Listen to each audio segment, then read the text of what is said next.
the other one I made was this one, which is supposed to be a 2-inch vacuum chuck. It didn't quite finish. It stopped early, but I thought, well, I could probably cut that. But when I tried it on the thread, this one I just downloaded the drawing. I didn't actually do the drawing for this one.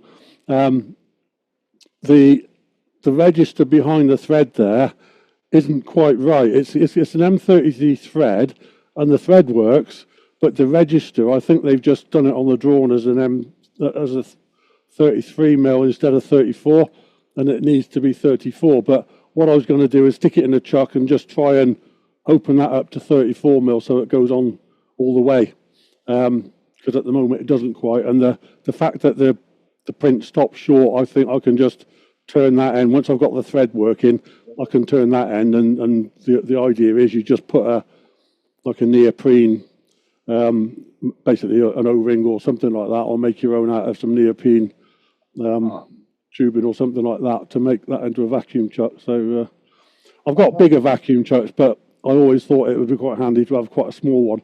And yes, I could have made that out of a piece of wood, but I thought, well, I'll try it with the plastic, see how that works out. Oh, yeah, it is. You're right. It is very handy to have a small vacuum chuck like that. Yeah, there are times when it comes in useful, definitely. Yeah. Yep, I use it a lot. Yeah.